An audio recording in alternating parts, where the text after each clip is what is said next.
Well, following the Palestinian bid, officials in Israel say they will now build 3,000 new homes as part of its ongoing settlement activities on the West Bank, action the UN considers illegal. Let's talk more about this with Phyllis Bennis, Director of the new Internationalism Project at the Institute for Policy Studies. She's joining us on the line from Washington, D.C. Phyllis, morning to you. How will the Palestinian leadership deal with this latest settlement threat now that it's been granted more political power by the UN?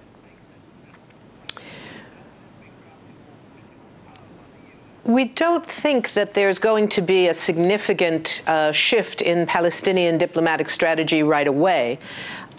This gives one more indication that for Israel, the settlement construction process is thoroughly political. In this case, it was designed explicitly to punish the Palestinians for having the audacity to go to the United Nations, something that ironically the Israelis call a unilateral act, when of course going to the UN is the ultimate act of multilateralism.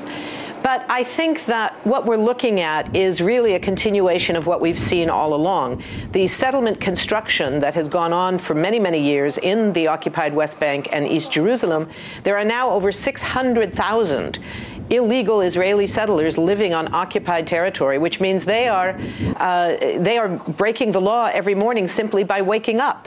That hasn't changed. This is going to make it worse. What this does, I think, is two things. One, we heard earlier, it will give the Palestinians the possibility of going to join either the International Criminal Court, which could allow some level of accountability for Israeli war crimes. Additionally, it means they could have the possibility to join the International Court of Justice as a member, as a state, in which case they could do what countries do in the International Court of Justice all the time, bring a lawsuit against another country. In this case, the state of Palestine could sue the state of Israel for its illegal occupation. I wonder what the other ramifications might be. You mentioned just now the settlements, that announcement as being seen as a punishment. I mean, Israel's threatened the Palestinians with sanctions too over this vote. And the US, of course, lawmakers there warning they might cut aid to Palestine. Do you think the bid of success at the UN that Ramallah's emboldened tonight, but it could actually have a negative impact, a more broad negative impact on the West Bank and Gaza?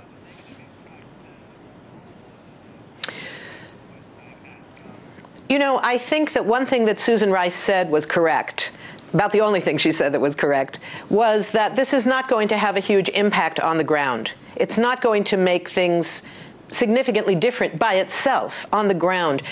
Besides the question of joining international agencies such as the International Criminal Court or the International Court of Justice, the other aspect that we're looking at here is that this becomes a marker in the shift of discourse on this question globally.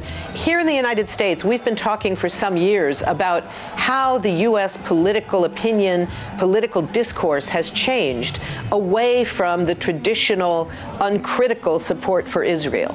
It has not yet changed the policy, but it has massively shifted at the level of discourse. The UN vote yesterday is exactly the same thing on the level of the international discourse, where we are seeing countries around the world, including the UK, including Germany, countries who were never prepared to oppose the US-Israeli position That's what here, I was going to ask you. What's standing aside and allowing it to go forward. What's the catalyst here for this? What's changed?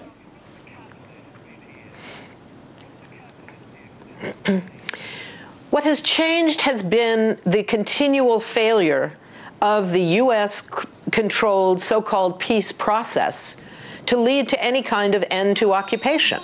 We hear constantly from the U.S. and from Israel that the only way that there will be peace, the only way there will be two states, as if that was still a possibility, is in discussions between the two parties, as if they were equal. We never hear that what will make possible a lasting, comprehensive, and just peace is the end of occupation, the end of apartheid, the end of Israel's violations. That has nothing to do with negotiations. Those are obligations under international law.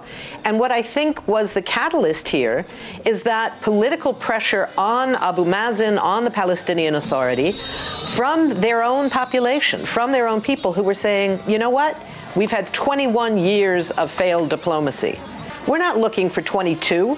We want something different. And the different thing was to go to the international community to reclaim the centrality of the UN and the centrality of international law as the basis of any solution. Phyllis, thank you for your thoughts. Phyllis Bennis, Director of the New Internationalism Project at the Institute for Policy Studies, there on the line. Thank you ever so much.